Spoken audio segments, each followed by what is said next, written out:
Well, globally, it's estimated that between 21 and 36% of food loss is in the first stage of the supply chain.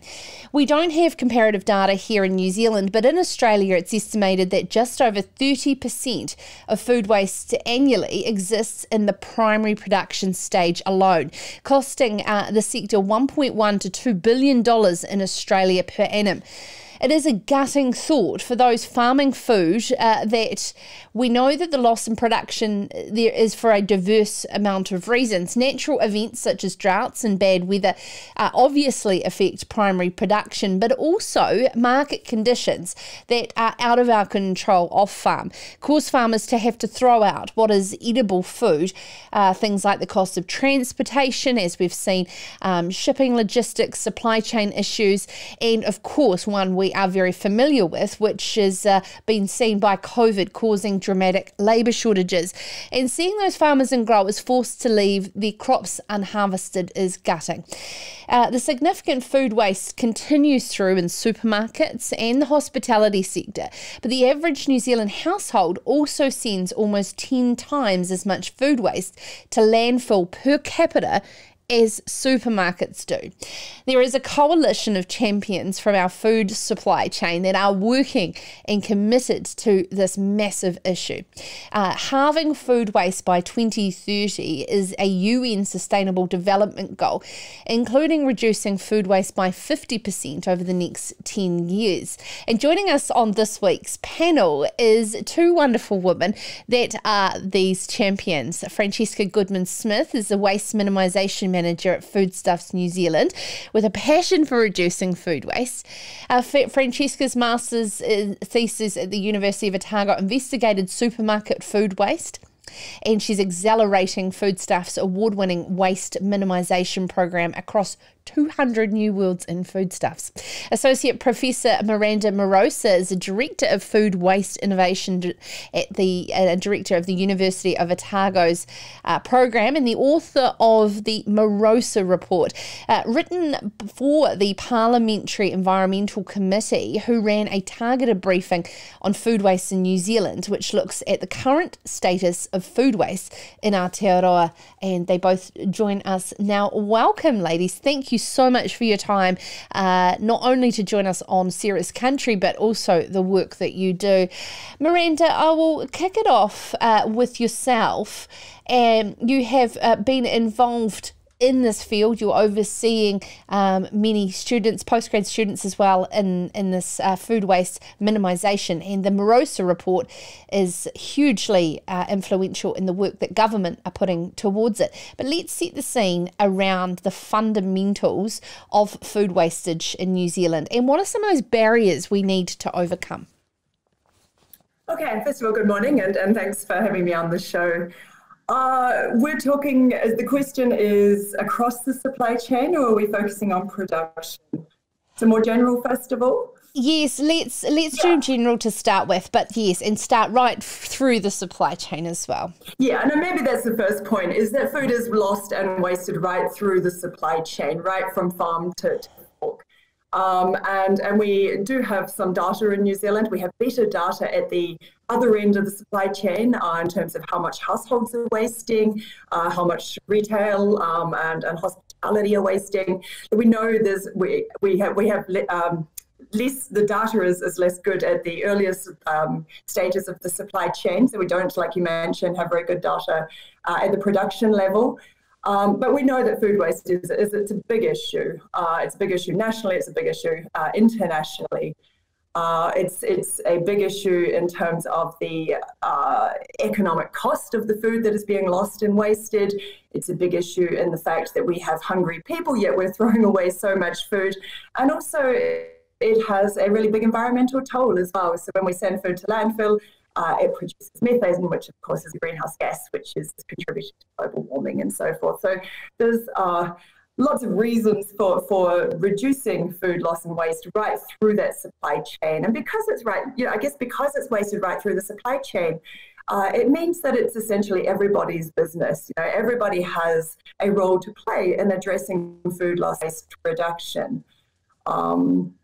which in big business, us as individual consumers, what we're doing inside our own homes, farmers on farm, everybody has a role to play. And one of those roles is the supermarkets that Francesca Goodman-Smith spends her time deep inside, reducing waste, minimisation at foodstuffs. Francesca, what are some of those fundamentals that you have seen that we really need to focus on and address? Hi, Sarah, thanks so much for having me today as well. So yes, at a supermarket level, there isn't a huge amount of food waste generated at that part of the supply chain, but I think the really key thing to keep in mind is that supermarkets are sort of gatekeepers to food waste up and down the food supply chain. You know, they sort of set the rules for what comes into the stores and is then sold to consumers, and then they pass that food on to consumers, and it's their responsibility to make sure that food is as fresh as possible, so that it can last when it gets to the consumer's cupboard and pantry, and they're not having to waste it at their end. We, at foodstuffs, we have a formal waste minimisation program. So we focus on everything that is generated out the back of our stores through trimming produce, through butcheries, through bakeries, and making sure the best possible thing is done with that waste so that it's not going to landfill. So we divert a huge amount of waste to food rescue organisations around the country. About 9 million meals a year is donated to communities in need. But one of our absolutely massive, supporters and partners in terms of diverting our food waste is working with local farmers around New Zealand. So about 46% of all food waste at a supermarket level is actually given to farmers to use as stock feed. So that's produce trimmings, that's surplus vegetables that are a bit old and tired, and they can go back into the food system and be used to feed animals. So that partnership between farmers and local supermarkets is really, really important in terms of diverting food waste away from landfill. Miranda, let's talk at the start. 21 to 36% believed in Australia to be in the first stage of the supply chain. However, there is a lot of strict criteria in supplying the market that they're wanting, set specs on everything. How do you work with the likes of Francesca to really tidy up that very first low-hanging fruit, so to speak, of the food waste chain? We haven't really done anything in that space yet. We've seen some big movements in Europe around relaxation of standards, but that's yet, I think, a conversation to be had here. I mean, there are alternative, I guess, in terms of the promotion of alternative markets is one option, whether it be selling at farm gate or selling at farmers markets, or looking for alternative uses for some of those ugly, misshapen fruits and vegetables. And we're seeing quite a flourishing sector now, again, primarily overseas, but there are some New Zealand companies that have, some startups recently that have gained quite a bit of media attention around working with some of these sort of wonky fruits and vegetables, misshapen fruits and vegetables.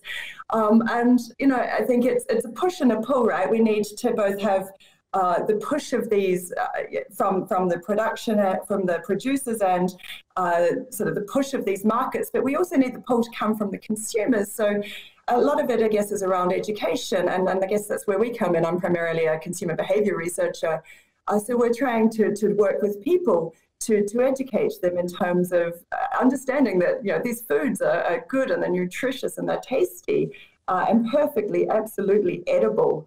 And so there is no reason to snob them for the better looking produce. A lot of the work we've done in that space has actually been working with children who we find generally are very accepting of some of these alternative or, ugly fruits and vegetables. And then what we find is we as parents, we tend to sort of encourage them out of this natural behaviour of being quite accepting of these fruits and vegetables.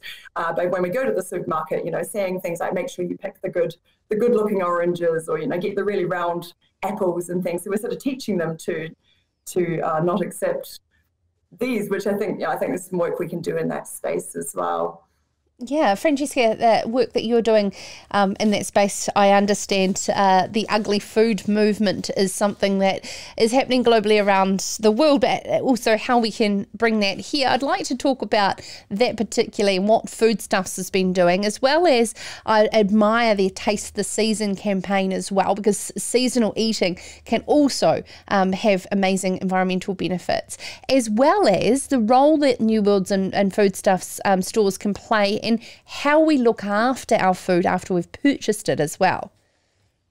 Yes, absolutely. I think there's a huge role, as supermarkets are such a focal point of communities, and everybody is sort of coming in and out of supermarkets once a week or more than once a week, and bringing their families along. And it's a really effective place to kind of share messaging and share advice and tips and things. And, around that food storage point that you touched on, we ran a consumer campaign a couple of years ago, talking about, loving your leftovers and saving things and storing it appropriately, or, making your carrots last longer by storing them in a sealed Ziploc bag or container with a paper towel in it. It makes them last about 10 times longer. The research that went behind that project was actually done at the University of Otago in conjunction with Wastemans, who run the Love Food Hate Waste campaign, which is a really effective consumer-facing campaign to, tell people food waste is an issue, but everybody has the opportunity to do something about it. And it's not that difficult. There's just a few simple tips, shopping with a list and buying seasonally, like you said, and storing your food properly. All of those things can make a huge difference in terms of reducing food waste at a household level.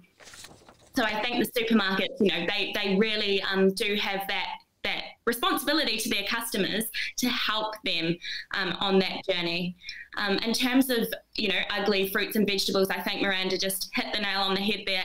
We need that consumer demand. So supermarkets will follow consumer trends. So they'll say, our customers want this. We want to provide it to them because they're customer driven. It's all about the customer needs and providing solutions for that. So I think, if there's a way that we can demonstrate that consumers do want these different, wonky vegetables and things, there would be that follow through. You'd start to see them on the supermarket shelves. And I think the main barrier to that is really we haven't quite figured out how to pitch it to consumers in the most effective way. So everybody will be motivated by different things.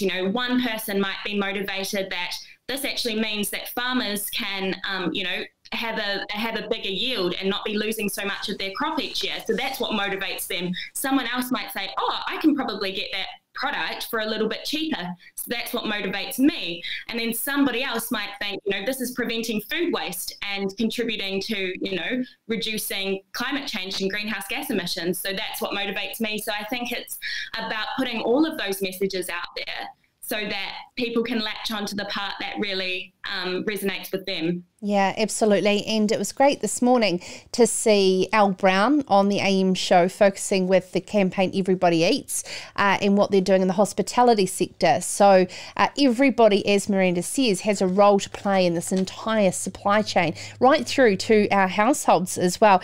Miranda, I'm blown away with the work that your postgraduate students are doing and the projects that you have going on at the University of Otago in your department. Could you share with us some of the examples of the great work that's going on?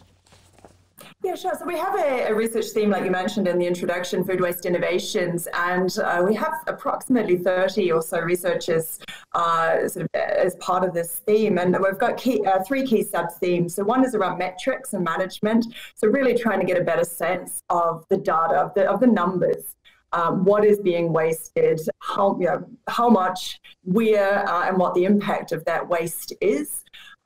We have a theme looking at technical innovations. So this is where there is a waste stream. What can we do to either to reduce that or to do something with it? And that's where some of the work that we've started just to talk about now in terms of upcycling foods, so taking foods that would have otherwise been wasted and turning them into sort of a value add or upcycled food that comes in. And then the third theme is around social innovations, and that's all around behavior change right through from, again, everybody, farmers right through to consumers. And so we've got lots of students across all of those themes looking at all sorts of cool projects. So it's great. We've been talking about food waste, thinking about food waste for a number of years, but I really feel like it's sort of really come onto the agenda just in recent times. And I guess the research agenda, as well as a national agenda, a political agenda, it's absolutely on the sort of business agenda. Everybody's thinking food waste, which is great. It's a really winnable issue. It's an easier issue to tackle than some of those other big, gnarly, wicked issues, I think, that are out there. So we're seeing everybody come on board. Well, it certainly is when it's a tangible item, isn't it? You know, reducing an emission that you can't see becomes a very hard concept. But when you can physically the person throwing the food away, it's a tangible evidence. And we all eat, don't we? 3 times a day, most of us, at least. So a very easy way to tackle climate change, like you said, a tangible way that some of us can do something. Yeah, I'd like to touch on some of your personal experience, Francesca, officially doing some dumpster diving and actually being, in the thick of it, seeing this on the ground. What are some of those most upsetting scenes you've seen that you think we could avoid so easily? Absolutely. I think there's a, food is wasted, like Miranda said, and like you said earlier, for a variety of reasons. It could be a weather bomb. It can be things like mislabeling on packaging. But the thing is, there are solutions. There are other places that food can go. And I might just flip it around and say, some of the really exciting things that I'm seeing is companies coming through and actually saying, that's a waste stream that's going to a low value use, but it actually has value. And we can turn that into something really exciting. So one of the research projects that we've been doing in conjunction with University of Otago is actually looking at a product called Upcycled Beer by a company called Citizen. So they rescue surplus bread from supermarkets and they turn that into upcycled beer. So, a craft beer product, and it tastes fantastic. It's got all the same sort of criteria that you'd think of when you're looking for a normal craft beer, but they're incorporating surplus bread to help reduce bread, because that's the number one wasted food product in New Zealand. So there's sort of exciting things, you see a big problem, which is surplus bread. There's too much bread being produced even to go to food rescue organisations. But then you see creative, innovative companies coming through who are saying, I can do something with that and create value out of it. And there's huge opportunities with food upcycling, especially at a on-farm level, to really divert some of those side streams and surplus and waste streams to turn them into exciting products. I understand you've got Anna Yallop from the Bioresource Processing Alliance talking today as well, and she can share some really practical examples of how farmers have actually turned some of their side streams and waste streams into valuable products that consumers want and food manufacturers want. Yeah, congratulations. Thank you very much for highlighting. It's an interesting one around bread too. And do you think it's possible, Francesca, I'll just stay with you, to be able to present bread in frozen options within the supermarket as well, so that we don't have to have as much fresh sitting on there? When I saw that bread is one of our biggest... Idea. I hadn't really thought about that before. Yeah, well, that's a fantastic idea. If you're a rural mother, you're used to buying 4 loaves and 3 of them going straight in the freezer. So to us, it's quite not a unique concept. But it's the way that we present our food for how we should encourage it to be stored as well. So, yeah, lots of ideas, and it's going to continue on as well.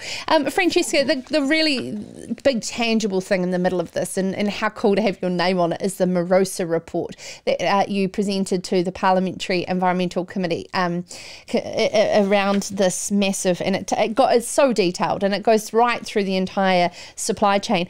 But touching on the way that primary production works is that there's a lot of food that is planted hoping that there is a market for it. Where we see success in primary production is when there is supply contracts and you are planting according to supply contracts you know will be fixed at the end. How much of this is the fundamental economics of supply and demand and the structure of the industry that needs changed as well? Yeah, it's huge. I think you've like Francesca said, the nail on the head there in terms of one of the key issues with food loss at primary production is because of lack of market demand and when supply contracts have not lived up to what they were expected to. Look, the report didn't go into a huge amount of detail at primary production. I think there was a bit of a gap in that. I think we need to understand the issues a lot better.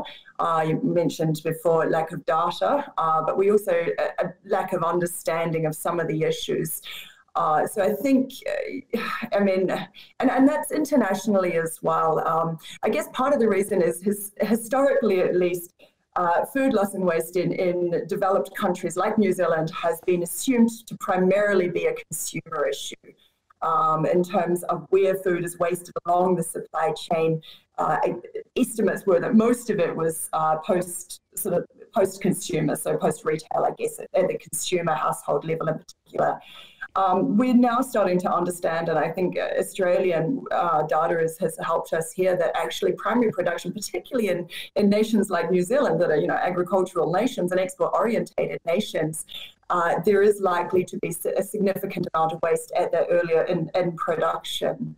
But really, I guess most of our research efforts and a lot of the efforts general efforts, I guess, have been on the other end of the supply chain. So I think this is really just the start of a journey in terms of understanding what's happening in primary production, what needs to be done.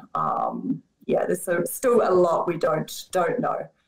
And Francesca, no, you did. You certainly did, because I think that there is, like you pointed out, a gaping hole. And the work that coalitions, your food innovation, we can't just leave this up to you. In the primary sector here in New Zealand, we all collectively need to help you measure and monitor and find that data for you. So I issue a challenge to our industry organisations, to our suppliers, to start to help collaborate the information on how much they're potentially, it's eye-watering what's happened in our horticulture sector in 2021 due to labour shortages. But if we can actually calculate that, we can continue to support, and as you said, everyone's involved in this. Francesca, on that point around the struggles it must take, the logistics of the team at Foodstuffs to match up supply and demand, but also to do that responsibly as well is a really hard job. Yeah, absolutely. And I think it's down to the relationships, really. It's down to how open and honest the buyers and the food suppliers can be to actually talk about, can we work together to make sure that this is a win-win situation, that we've got enough food to stock on the supermarket shelves and you're not being left out of pocket. So that there's a big it's all about talking with each other, but I think at taking it back another level, there's a really amazing initiative happening in Timaru, which I heard about at the Food Waste Summit. So it's called Venture Timaru, and they're bringing together businesses all around the region because they've got such a hub for agriculture and horticulture and food manufacturing. And they're starting to talk and share ideas and saying, if you've got this surplus waste stream here, maybe we can take it over here and do something with it. So I think the whole thing is actually about talking and listening and learning, and farmers being able to say, you know, these are our real issues. These are the real challenges that we're facing, and we don't have necessarily solutions for within our own business. But if we can, you know, work with somebody else, then we can bring those solutions together. And I think, you know, then the supermarket's role is saying, look, we have this door to customers, and we need to start educating them and talking to them about, you know, these different products and these different ways of reducing food waste and supporting our local businesses in New Zealand to be successful and drive that momentum and that demand and that change at that level. To summarise to both of you, what do you both need support with and would like the primary sector to come forward and help with collaboration of this massive issue? Miranda? I know this is really boring, but data. We do need, you know, I guess we talk often about a three-pronged approach to addressing food waste. One is setting an ambitious target. The second is measuring data. Without knowing the size of the issue and where the issue is, it's really difficult to then act in a strategic manner. And then so it's target, measure, and act. So we do, and they don't have to be necessarily in that order. A lack of data is not a reason to not act now. We can do both, but it would be very useful to have, again, we can provide sort of a best practice protocol and tools and resources and support on how to do that. We want data to be consistent, I guess, across different producers. It's helpful to then report and collate that data. And then, like I said, then we're in a position to provide advice on how to best act to reduce. So buy-in, I guess, acknowledgement that there's an issue, and then buy-in in terms of support and collecting that data. And then, of course, having everybody on board and doing whatever they can to reduce, you know, waste in their own capacities. Fantastic. Francesca? I would say, you know, a massive thank you to the farming community for taking some food surplus from supermarkets and using that as animal feed, you know, for chickens or for pigs, you know, that really high quality produce trimmings that can't be sold, but, you know, they still have value, and taking them and putting them back into the food chain is so amazing. And I would just say, you know, if you're a local farmer and you have a New World or Pack and Save store near you, approach them and see if they have surplus that you could take to use as animal feed, because that's such a great win-win situation, and can really help reduce some of those volumes of food waste for supermarkets as well. Fantastic. I know of a farmer in Hawke's Bay who is feeding his cattle apples through the drought, and I know of a local deer farmer here in Canterbury that takes food for his deer as well. So it certainly is a growing thing, and more awareness is one of the total goals that we can help achieve that. Thank you so much. Francesca Goodman-Smith, the Waste Minimization Manager at Foodstuffs New Zealand, and Miranda Mirosa, Associate Professor at the University of Otago's Food Innovation Research Centre. Thank you so much, ladies, for your time here today. One of the first things you learn when you live out here is where to shop for the things you need to live out here. Like electric fencing. Or horse feed. Or bee suits. Children. Chook food. Do you want a couple of these? Or something stylish to wear. Not everyone's got stuff like this. But at Farmlands we do, and then some. So if you need anything to help your farm, Grow, milk, drench. rear, come on in. Because we're out here too.